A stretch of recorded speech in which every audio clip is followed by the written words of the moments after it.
Hello everyone, आपका हमारे channel पर स्वागत है। आंध्र प्रदेश की लोक कथा जिंदा भूत। एक दिन राजू के मन में आया कि लोगों को भूत बनकर डराया जाए। वह सांस रोक कर बैठ गया। उसकी पत्नी ने उसको हिलाया डुलाया, लेकिन राजू चुपचाप आंख बंद किए बैठा रहा। हे भगवान, लगता है ये सचमुच मर गए। वो रोती हुई बाहर निकली और पास पड़ोस वालों को बुला लाई।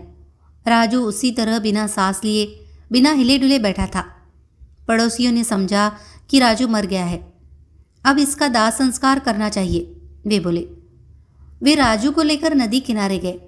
उसे लकड़ियों के ढेर पर लिटा दिया, फिर उसके ऊपर और लकड़ियां रख दी। राजू ने जब देखा कि पड़ोसी चिता में आग लगाने जा रहे हैं, तो वो लकड़ियां फेंक कर उठ खड़ा हुआ। जब पड़ोसियों ने राजू को इस तरह उठकर खड़ा होते देखा तो भूत भूत चिल्लाते हुए गांव की तरफ भागे। राजू उनके पीछे रुको रुको कहता हुआ भागा। गांव पहुंचकर वे बोले, राजू मरकर भूत बन गया है और गांव की तरफ आ रहा है। इतना सुनना था कि सारे गांव वाले अपने घरों में घुस गए और दरवाजे बंद कर लिए। जब राजू गांव में पहुंचा तो वहां सन्नाटा छा गया था। राजू अपने घर की तरफ चल दिया। राजू की पत्नी नागम्मा ने भी सुन लिया था कि उसका पति भूत बन गया है। उसने भी जल्दी से घर का दरवाज़ा बंद करके कुंडा लगा लिया। घर पहुंचकर राजू बोला, नागम्मा दरवाज़ा खोलो, मैं राजू हूँ। तुम राजू नहीं, राजू के भूत हो। कृपा करके यहाँ से चले जाओ। मैं तुम्हारा बहुत ही अच्छी तरह से श्राद्ध कर दूंगी और ब्राह्मण को भोजन भी करवाऊंगी। बस तुम यहाँ से चले जाओ। राजू दरवाज़ा खटखटाता रहा, पर नागम्मा ने दरवाज़ा नहीं खोला। अप्पा, अब मैं क्या करूं? मेरी पत्नी भी मेरा विश्वास नहीं कर रही कि मैं भूत नहीं हूं। राजू ने सारे दिन से कुछ नहीं खाया था। अब उसे बहुत ज़ोर की भूख लगी थी। मुझे कौन भोजन देगा जब मेरी पत्नी भी मुझे भूत समझ रही है? वो चलते चलते गांव के मंदिर पहुंचा। चलो, रात यही काट लेता हूँ। सुबह जब पुजारी प्रसाद चढ़ाने आएगा तो उससे प्रसाद लेकर खा लूँगा।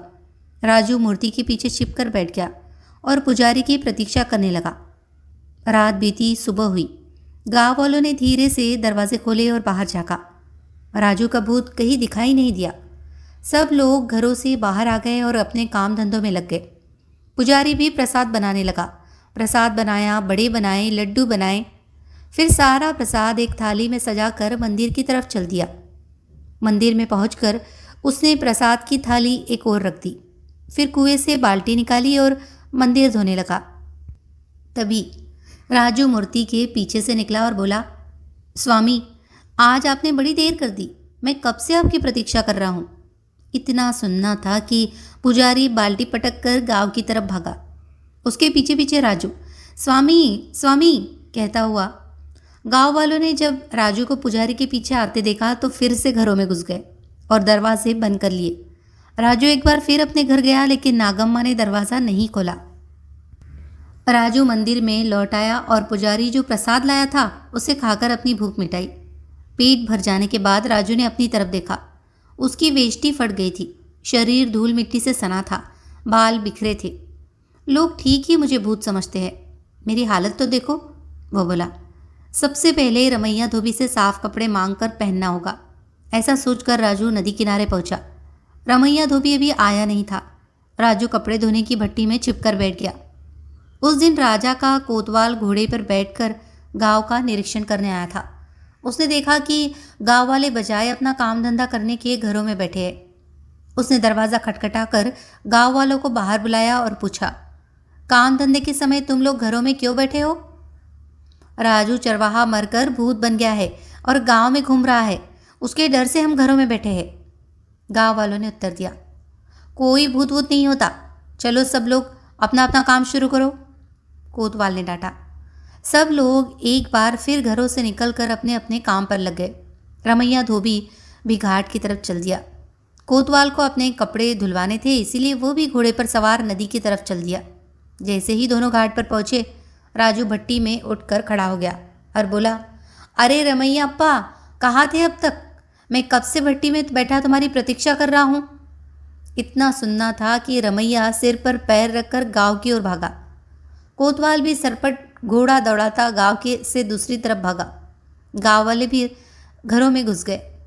राजू ने धोबी के कपड़ों में से एक साफ वेष्टी और एक कमीज निकाली, फिर नदी में जाकर नहाया, साफ कपड़े पहने और अपने घर की तरफ चल दिया।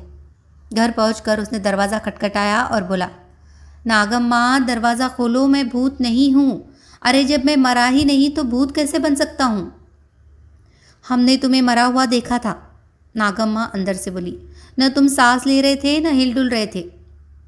मैं समझा था कि मैं मर रहा हूँ, इसीलिए मैं सांस रोककर बिना हिले डुले लेट गया था, राजू ने कहा।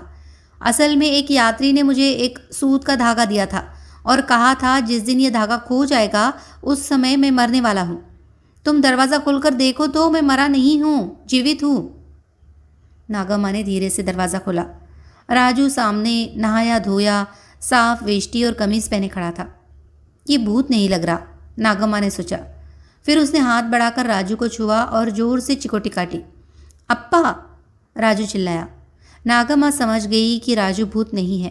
उसने जल्दी से दरवाज़ा खोलकर उसे अंदर कर लिया। उसे पेट भर खाना खिलाया। राजू खा पीकर सो गया। नागम्मा गांव की तरफ चल दी, सबको बताने के लिए कि राजू भूत नहीं है।